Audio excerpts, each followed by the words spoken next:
Pemirsa, tahun ajaran baru sekolah sudah dimulai. Di tengah pandemi yang belum ada tanda-tanda berakhir, sekitar 60 juta anak sekolah di tanah air harus kembali belajar online dengan segala kendala, seperti harus pinjam handphone keluarga hingga jaringan internet yang tidak merata di Indonesia.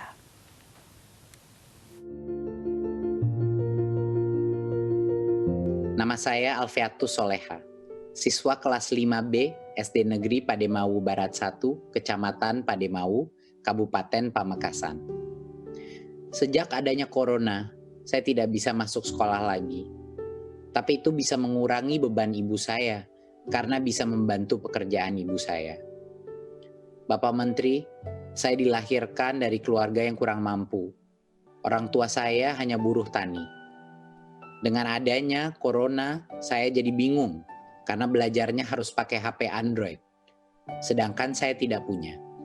Saya juga merasa kasihan karena ibu saya harus cari hutangan untuk membeli paket internetnya agar saya bisa belajar di rumah. Tapi saya ingin segera masuk sekolah, ingin ketemu guru dan teman-teman saya.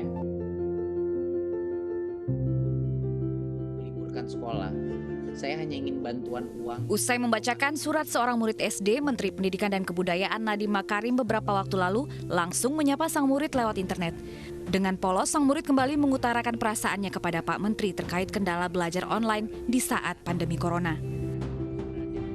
Ya, saya sangat terhambat belajarnya karena harus pakai HP Android dan ibu saya harus mencari hutangan untuk membeli paket internetnya. Seperti dalam suratnya, Alfiatus Solehah bukanlah keluarga mampu. Sang ayah hanya buruh tani, hingga kesulitan memberi fasilitas internet buah hatinya demi belajar online. Pakai tangan kanan. Tidak hanya kendala uang dan perangkat belajar yang menjadi kendala, banyak siswa-siswa menghadapi belajar online di era pandemi corona. Masalah timbul tenggelam jaringan internet tidak kalah jadi tantangan. Sejumlah siswa di Grobogan, Jawa Tengah harus rela mendaki bukit agar dapat sinyal. Orang tua menemani demi memastikan keselamatan mereka.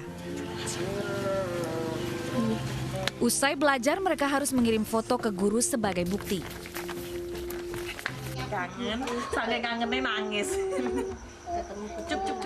Masih dari Grobogan, seorang siswa menangis saat sang guru datang ke rumahnya. Mengajar door to door pun jadi pilihan demi mengatasi wali murid yang tidak bisa menggunakan handphone Android untuk mengirimkan laporan tugas anak. Hingga hari ini pandemi corona belum berakhir dan proses belajar tahun ajaran baru Senin kemarin berlanjut online.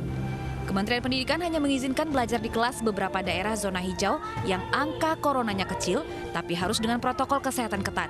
Artinya, agar tidak tertular corona, sebagian besar anak Indonesia harus kembali berjuang belajar online, berjuang mencari sinyal internet.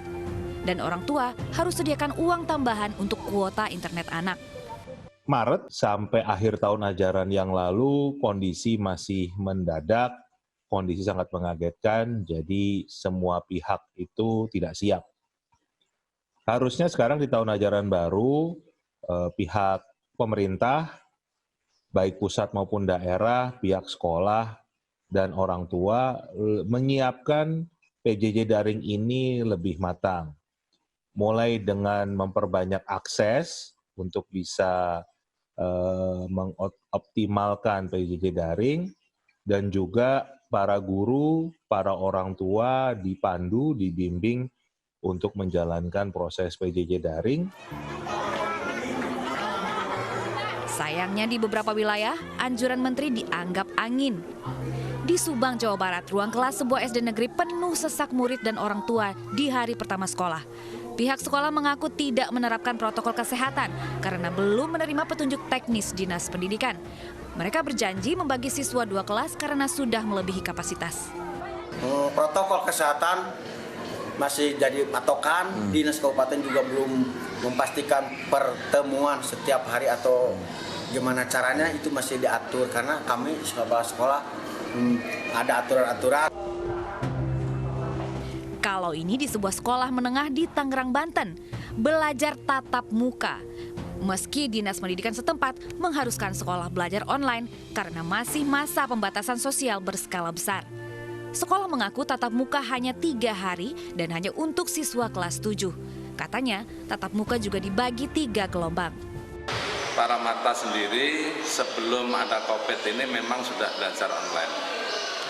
Dan setelah diberikan sosialisasi online, memang anak diberikan tes matematika dasar. Tujuannya adalah untuk penentuan kelasnya. Jadi nanti sampai hari Rabu itu setiap hari 50-50. Anak-anak kangen sekolah, para orang tua tidak ingin anaknya ketinggalan pendidikan demi masa depan. Tapi penelitian bilang anak-anak rentan tertular virus corona. Menteri Nadiem meminta semua bersabar, seraya bilang anak-anak Indonesia pasti bisa melalui masa sulit pendidikan di era corona. Pemerintah, pihak sekolah, dan orang tua tidak boleh gegabah. Korea Selatan bisa jadi contoh paling nyata. Baru sehari sekolah dibuka awal April lalu, terjadi lonjakan tertinggi penambahan harian positif corona. Pemerintah Korsel pun buru-buru kembali menutup sekolah.